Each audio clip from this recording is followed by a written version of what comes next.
Colégio Mundo Mágico.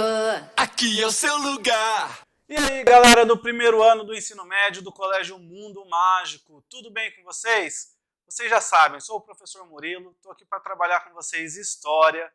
Devido à pandemia aí do coronavírus, a única forma de trabalhar com vocês vai ser através das videoaulas e das aulas ao vivo, via online também. Nesse sentido, então, nós começamos a preparar esse material, retomando lá da onde nós paramos, lá no dia 20, do mês passado. E agora, então, vamos prosseguir. Lembrando, então, que a nossa disciplina ela é dividida em duas frentes, frente A e frente B. Na frente A, nós trabalhamos História Geral e na frente B, nós trabalhamos História do Brasil. Hoje, a nossa aula será sobre História do Brasil. Na aula de hoje, nós estamos no capítulo 2 da frente B. Vamos falar, então, sobre a formação da civilização açucareira, a formação da civilização colonial aqui, no Brasil, onde os portugueses começarão, então, de fato, o processo de colonização. Vem comigo aqui, acompanha que eu vou fazer uma breve retomada das aulas anteriores do capítulo, então, que nós falamos, o capítulo 1, onde nós falamos desse encontro, dos portugueses, quando os portugueses chegaram aqui no Brasil, no processo das grandes navegações, com a descoberta da América, ou o achamento da América pelos espanhóis, e aí Pedro Álvares Cabral vem aqui às terras brasileiras, lembrando, gente, que os portugueses já sabiam dessas terras, então o Brasil não foi descoberto, não foi sem querer que os portugueses chegaram aqui. Eles tinham interesse em ocupar as terras deles, entre aspas, na visão dos europeus, que pertencia a eles, devido lá ao Tratado de Tordesilhas, que vai dividir o mundo entre espanhóis e portugueses. Então, nós falamos da expansão ibérica. A expansão ibérica é justamente o processo das grandes navegações lideradas por Portugal e Espanha. Se vocês se recordam, eu tenho certeza que vocês se recordam disso, o interesse dos ibéricos, tanto espanhóis quanto portugueses, eram chegar ao Oriente para poder ter uma nova rota de comércio com o Oriente devido às especiarias, pimenta do reino, gengibre, canela, tantos produtos aí de extrema importância e de um valor muito considerável, um valor importante aí no período econômico, se tratando da Europa, não é? Então, os portugueses e os espanhóis vão aí nessa expansão ibérica buscar novos caminhos para chegar ao Oriente. Lembrando também que essa busca por novos caminhos tem como principal fator a conquista de Constantinopla pelos turcos otomanos, que vão literalmente fechar a passagem do mar Mediterrâneo, fazendo com que os europeus buscassem novas rotas comerciais para o Oriente.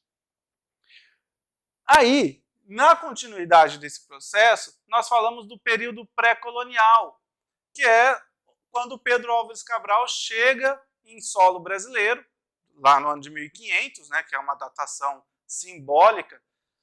Ele chega e nos primeiros 30 anos, desde a chegada de Pedro Álvares Cabral, nós não temos de fato uma colonização portuguesa em terras brasileiras. Então vamos lá.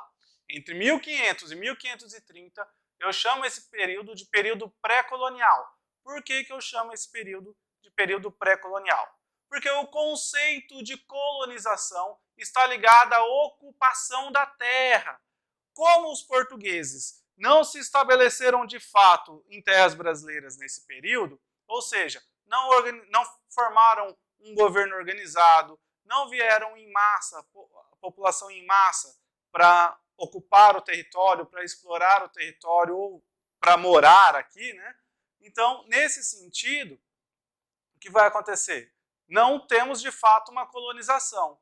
Porém, não podemos esquecer que esse período pré-colonial é marcado pela exploração do pau-brasil, que também entra no nicho das especiarias que os europeus vão querer adquirir e que vão consumir. Então, a exploração do pau-brasil e os primeiros contatos com os nativos, com as diversas tribos indígenas do litoral brasileiro. Ok? Porém, a partir da década de 30 do século XVI, então, de 1530, os portugueses começam a se preocupar mais com a ocupação desse território. Entre os diversos fatores, a queda do mercado com o Oriente, né, os portugueses começaram a ter alguns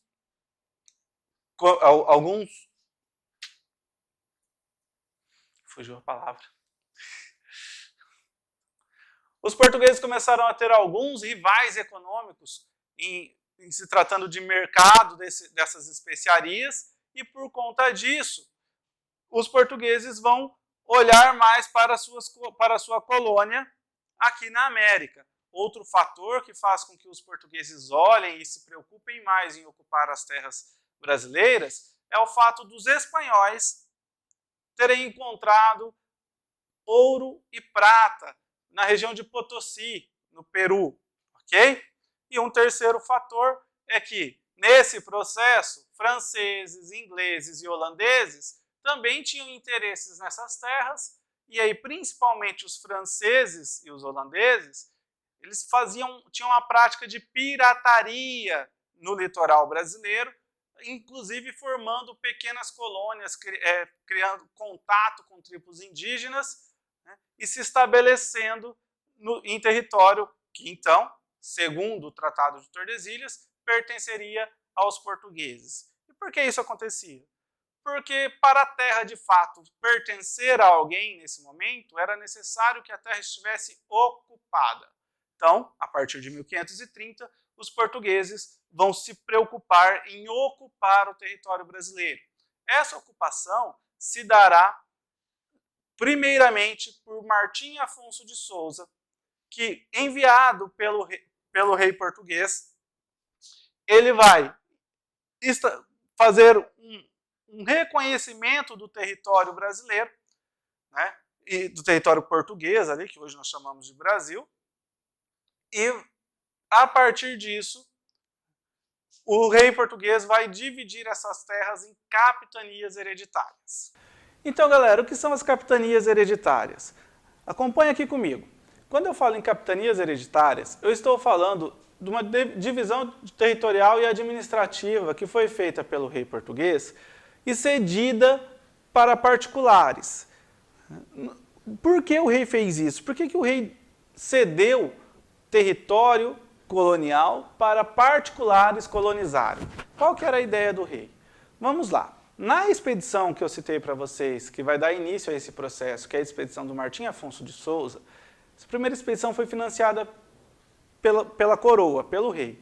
Porém, os custos desse investimento eram muito altos.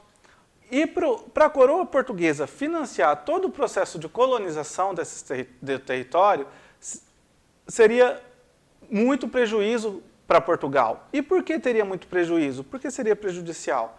Primeiro de tudo, Martim Afonso de Souza, nas suas expedições por reconhecimento do território, não encontrou, no primeiro momento, minas de ouro ou de prata que pudesse dar recursos financeiros a curto prazo. Tinha muitas terras férteis, mas era praticamente tudo mata fechada, com ocupação indígena, e muitas dessas tribos indígenas hostis. Então, acontece que todo o processo de colonizar, transformar essas terras em recurso financeiro, seria custoso para a coroa. Então, o que o rei de Portugal faz? O rei de Portugal, ele acaba cedendo a particulares. Vamos aí, bem entre aspas, utilizar um conceito mais atual, só para vocês compreenderem. Como se o rei de Portugal tivesse privatizado a colonização do Brasil. Mas bem entre aspas esse privatizado, prestem atenção. Porque quando eu falo em privatização, um bem do Estado vai passar para as mãos de particulares, de uma empresa privada, de um gestor privado, certo? De um particular. No caso das capitanias hereditárias, as terras, né, o direito à terra, ela é da coroa, é do rei. O que o rei faz? Ele cede a administração territorial para esse particular. Então, tudo aquilo que essa pessoa particular produzir de riqueza nessas terras, né, é dessa pessoa. A única coisa que essa pessoa vai ter que pagar, por exemplo, impostos à coroa. A administração e a legislação, a organização social dessa terra, da capitania, também é de responsabilidade do particular, que nós vamos chamar de capitão donatário. Okay? Então, o capitão donatário, que recebe a carta de doação, quando ele recebe a carta de doação, ele tem plenos direitos sobre a capitania hereditária. Ele vai criar as leis, ele vai administrar essas leis e ele vai também explorar essas terras, certo? O que o capitão donatário não pode fazer? O capitão donatário não pode vender suas terras. Isso ele não pode, porque as terras, de fato, lembrem-se disso, pertencem à coroa. Então, ele não pode vender essas terras. Porém, por ele não poder vender e essas terras passar de pai para filho, é que nós chamamos elas de capitanias hereditárias. Ok? Muito bem. Outro documento que vai reger essas capitanias hereditárias é a Carta do Foral. A Carta do Foral, junto com a Carta de Doação, determina aí o que pode ou o que não pode ser feito pelos capitães donatários. Ok? Uma forma de colonizar essa terra, né, essa capitania, está relacionado a um outro documento. Eu tenho que lembrar, e vocês vão observar agora aí no mapa das capitanias hereditárias, que as terras eram enormes, eram grandes extensões de terras para que uma pessoa colonizasse, né, para que uma pessoa tomasse conta de todo esse território, e vamos lembrar bem que um território selvagem, em termos de exploração, né, que ele precisava explorar, ele não saberia o que ele ia encontrar, se ia encontrar recursos ou não. Então, foi adaptada uma outra legislação, um outro instrumento jurídico português, criado no século XIV, que chama-se a sesmaria. O que é a sesmaria? É um regulamento que distribui a sexta parte de terras destinadas à produção. Olha só. Então, as terras destinadas à produção agrícola, o capitão donatário ele vai dividir a sexta parte disso e vai doar aos sesmeiros. Ele vai selecionar pessoas, né, e vai doar essas sesmarias, e a pessoa então vai receber o título de posse daquela região para a colonização daquela região, para a exploração e produção agrícola naquela região, nas sesmarias. E aí nós teremos então a formação de várias sesmarias. É essa a primeira divisão de terras que ocorre dentro do cenário brasileiro. Okay? Lembrando que quando eu falo a sexta parte, são grandes faixas de terra. O que vai acontecer? O grande poder econômico, ou o que determina o poder econômico no período colonial, nesse momento e por todo o processo colonial, é a posse da terra. Então, nós teremos a concentração de poder ligado à posse da terra. Então, nós teremos o capitão donatário como grande senhor, grande governador, pessoa importante nesse processo, e os sesmeiros, que serão senhores também de destaque na sociedade. Ok? E dentro desse processo, tanto o capitão donatário quanto os sesmeiros, eles vão produzir, eles vão explorar a terra naquilo que nós chamamos da implantação do sistema de plantation. Eles vão implantar, então, o sistema de plantation para a exploração da terra. Vamos lá, o sistema de plantation está ligado a um tipo de colonização. Dentro da historiografia, O sistema de plantation está ligado à exploração, à colonização de exploração. Ou seja, é quando vem para um território, colonizar esse território com o intuito de explorar a terra.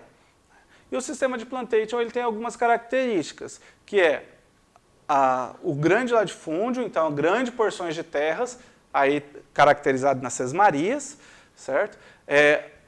A produção monocultora, ou seja, produção de um único produto agrícola, escolhe-se um produto e esse produto será o grande foco de exploração. No caso desse momento agora, é a cana-de-açúcar, a formação da civilização açucareira, que também, assim como a pimenta do reino, assim como o gengibre, assim como o pau-brasil, também é uma especiaria e é um produto muito utilizado na Europa nesse momento, de um valor altíssimo na Europa. Então, a exploração dessas terras na produção de cana-de-açúcar para exportação, o sistema de plantation sempre produz visando o mercado exterior. Não é? Então, olha só, vai se produzir na colônia brasileira, vai para a metrópole portuguesa para ser vendido pela Europa. Ok? E a terceira característica é a utilização da mão de obra escrava. Nesse primeiro momento, a mão de obra escrava serão os indígenas. Logo, logo nós falaremos um pouquinho mais sobre isso. Então, galera, aí começou a ocorrer a instalação das capitanias hereditárias. Nós vamos ter 15 capitanias hereditárias. Dessas 15 capitanias hereditárias, apenas 2 deram lucro para a coroa portuguesa. E sobre o fracasso das capitanias hereditárias, os motivos que levaram a esse fracasso e as ações governamentais da coroa portuguesa para manter o processo de colonização no Brasil, que é a instalação do governo geral e a presença dos jesuítas, fica para a próxima aula. Colégio Mundo Mágico. Aqui é o seu lugar.